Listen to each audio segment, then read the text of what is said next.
எல்லாரும் எப்படி இருக்கீங்க? நல்லா இருக்கீங்களா? எல்லாம் சாப்பிட்டீங்களா? எல்லாம் என்ன பண்ணுறீங்க? ஓகே, நான் நேற்று போட்ட வீடியோ நீங்கள் பார்த்துருப்பீங்கன்னு நான் நம்புகிறேன். ஸோ இப்போ தான் நீங்கள் என்னோடய சேனலை முதல்ல பார்க்குறீங்கன்னா சப்ஸ்கிரைப் பண்ணுங்கள், லைக் பண்ணுங்கள், கமெண்ட் பண்ணுங்கள், மறந்துடாதீங்க. அப்போ தான் நீங்கள் பார்த்துக்கிட்டே இருக்கலாம், நான் பேசிக்கிட்டே இருக்கலாம். ஓகே, ரொம்ப வளவலா கொலப்பலாம் வேணாம், நம்ம நேரடியாக வீடியோக்குள்ளே போவோமா?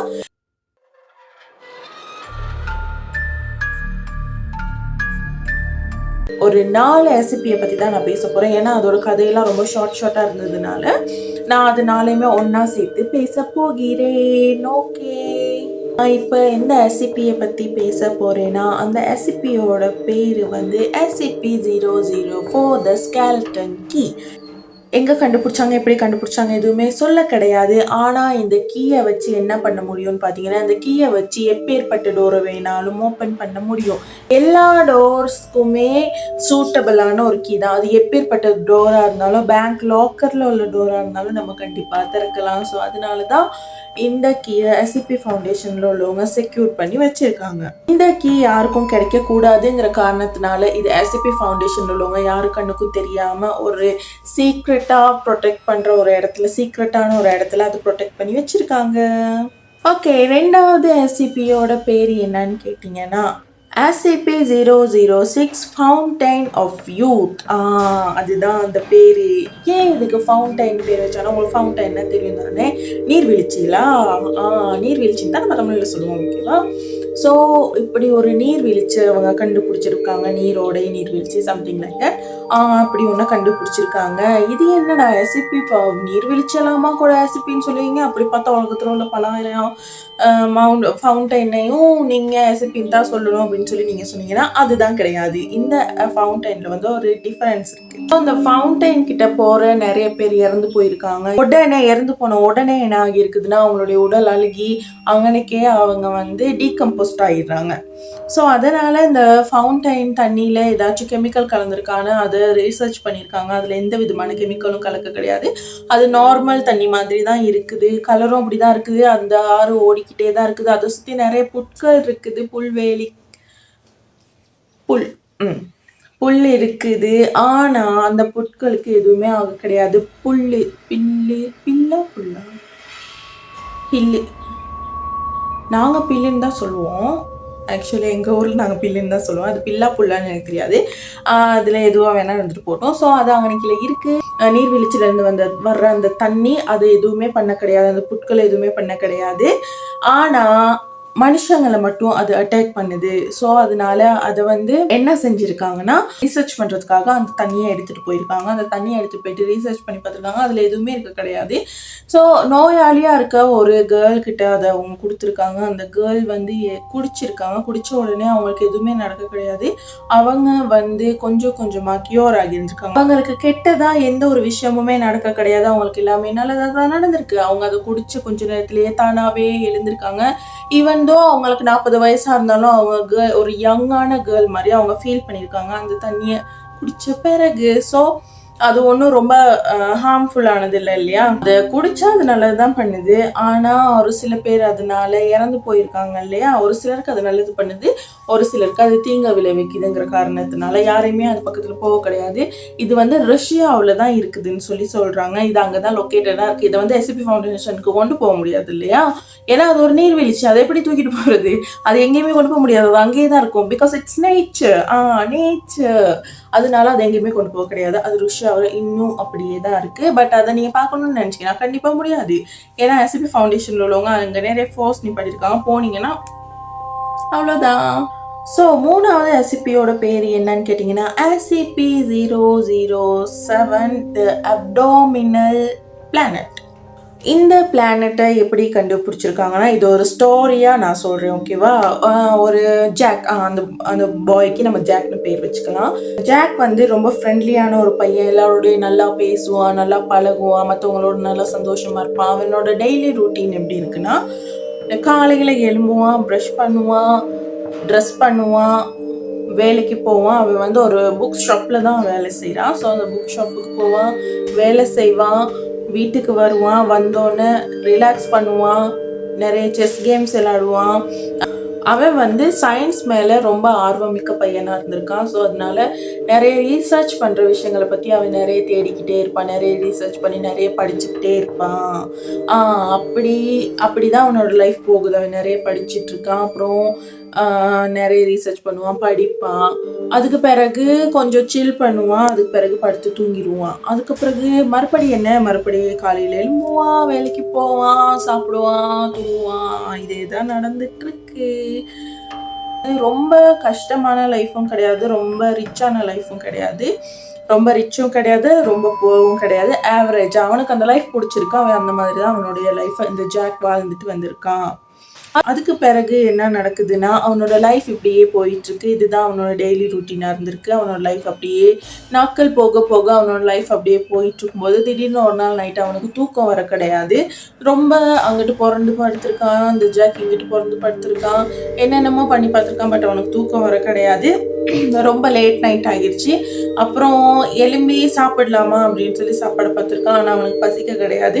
ஸோ அதனால மறுபடியும் படுத்திருக்கான். மறுபடியும் படுத்த உடனே அவனுக்கு தூக்கம் போயிருந்துருக்கு. ஸோ நல்லாவே தூங்கியிருக்கான். நல்லா தூங்கி எலும்பி காலையில் எழுமுன பையனுக்கு ஒரு பெரிய ஷாக் காத்துட்டு இருக்கு. அது என்னதுன்னு கேட்டிங்கன்னா, வழமையை போல அவன் காலையிலே வெள்ளனா எலும்பி வேலைக்கு போகணும் இல்லையா? ஸோ வெள்ளனா எழும்பி ப்ரஷ் பண்ண கண்ணாடிக்கிட்ட வாஷ்ரூமுக்கு போயிருக்கான். வாஷ்ரூமுக்கு போன பிறகு கண்ணாடியை பார்த்துருக்கான். கண்ணாடியை பார்த்து பல்ல விளக்கிட்டு தூக்க கலக்கும் இல்லையா? தூக்கத்துலேயே அப்படியே எழும்பி போய் ஐயோ இன்னைக்கு வேலைக்கு போகணுமே அப்படின்ற ஒரு இதில் வேலைக்கு போகணும், லேட் ஆயிடுச்சு, சரி ப்ரஷ் பண்ணுவோம் அப்படின்னு சொல்லி அரைக்குறை தூக்கத்தில், கண்ணை கூட முழுசாக அவன் திறக்க கிடையாது, அரைக்குறை தூக்கத்தில் அப்படியே போய் ப்ரஷ் பண்ணிகிட்டே இருந்த வாக்கில் கண்ணை திறந்து கண்ணாடியை பார்த்துருக்கான். கண்ணாடியை பார்த்து ஒரு 2 செகண்டில் அவனுக்கு பெரிய ஷாக், பெரிய அதிர்ச்சி காத்துட்ருக்கு. அது என்னதுன்னா, அவனோட பாடி இருக்கு இல்லையா? இப்போ அவனுடைய வயிறுக்கு கீழே ஹிப்புக்கு மேலே ஸோ இந்த 2க்கு இடைப்பட்ட இடத்துல, இந்த 2க்கும் நடுவில் என்ன நடந்திருக்குன்னு பார்த்தீங்கன்னா, சதைகளை காணோம், அவனுடைய குடலை காணோம், அவனுடைய எலும்புகள் எதுவுமே கிடையாது. அவனுக்கு எதுவுமே கிடையாது. நார்மலாக மனுஷனோட உடம்பு எப்படி இருக்காங்கன்னா வயிறு இருக்கும், வயிற்றுக்குள்ளே நிறைய குடல் இருக்கும் இல்லையா? ஸோ இவனுக்கு அது எதுவுமே இருக்க கிடையாது. இதெல்லாம் ஒரே நைட்டில் நடந்திருக்கு. எதுவுமே இருக்க கிடையாது. ஆனால் அதுகளுக்கு பதிலாக, அந்த எலும்பு, சதை, தோல் இதுகளுக்கு பதிலாக ஒரு பூமி மாதிரியான ஒரு பிளானட் அவனுடைய வயிற்றுக்கு நடுவுல புதுசா உருவாகி இருந்திருக்கு. ஸோ இதை பார்த்த உடனே யாருக்கா இருந்தாலும் அது ரொம்ப பெரிய ஷாக் இல்லையா? நைட் நம்ம தூங்கும்போது நம்ம உடம்பு நல்லா தான் இருக்கு, காலையில் முன்னோன்னு அப்படி ஆயிருந்துச்சுன்னா என்ன நடக்குது? ஸோ அதனால இவன் என்ன பண்ணியிருக்கானா, டாக்டர்கிட்ட ஓடி போய் சொல்லியிருக்கான், அப்படித்தான் நான் நைட் தூங்குறப்ப நல்லா தான் இருந்துச்சு. ரொம்ப பயந்துட்டேன் ஆக்சுவலி இந்த பையன். பயந்த உடனே ஜாக் ரொம்ப பயந்துட்டான். பயந்த உடனே ஹாஸ்பிட்டலுக்கு ஓடி போய் சொல்கிறான், எனக்கு இப்படி தான் நடந்துருச்சு, நேற்று நைட்டு இப்படி நான் நல்லா தான் இருந்தேன், ஆனால் இப்போ இப்படி நடந்துருச்சு அப்படின்னு சொன்னவனுக்கு இந்த டாக்டர்ஸ் என்ன செஞ்சுருக்காங்கன்னா, எஸ்பி ஃபவுண்டேஷனில் உள்ளவங்களுக்கு கால் பண்ணி சொல்லியிருக்காங்க, இப்படி நியூவாக ஒரு கேஸ் வந்திருக்கு, நாங்கள் பார்த்துட்டோம், ஆனால் அது எங்களுக்கு என்னன்னு புரியலை, நீங்களே வந்து பார்த்துக்கோங்க அப்படின்னு சொல்லி எஸ்பி ஃபவுண்டேஷனில் உள்ளவங்களுக்கு இந்த கேஸ் அப்படியே கொடுத்துட்டாங்க. கொடுத்த உடனே இந்த பையன் அவங்க எஸ்பி ஃபவுண்டேஷனில் உள்ளவங்களோட பேசிகிட்டு இருக்கும்போது இந்த பையன் கால் பண்ணி வேலைக்கு சொல்லிட்டான், நான் இன்னைக்கு வேலைக்கு வரல, எனக்கு வந்து சுகம் இல்லை. ஆக்சுவலாக அவன் உண்மையை சொல்ல கிடையாது, எனக்கு வந்து கொஞ்சம் சுகம் இல்லாமல் இருக்குது, ஸோ அதனால நான் இன்னைக்கு வரல, நான் நாளைக்கு வரேன், இல்லைனா நான் கியோரானோன்னு வரேன்னு சொல்லி அந்த ஷாப்புக்கு கால் பண்ணி சொல்லிட்டான். ஸோ இந்த எஸ்சிபி ஃபவுண்டேஷனில் உள்ளவங்க இதுக்கப்புறம் என்ன செய்கிறாங்கன்னா, இவனை எஸ்சிபி ஃபவுண்டேஷனுக்கு கூட்டிகிட்டு போய் ரீசர்ச் பண்ணுறாங்க. ஆனால் அவனுக்கு எந்த விதமான வலியுமே அன்னைக்கு இருக்க கிடையாது. அந்த வயிறு பகுதி என்னதான் காணாமல் போயிருந்தாலும் அவனுக்கு அதனால எந்த ஒரு வலியுமே ஏற்பட கிடையாது. அவன் நார்மலாக தான் இருக்கான், சாப்பிட்றான்,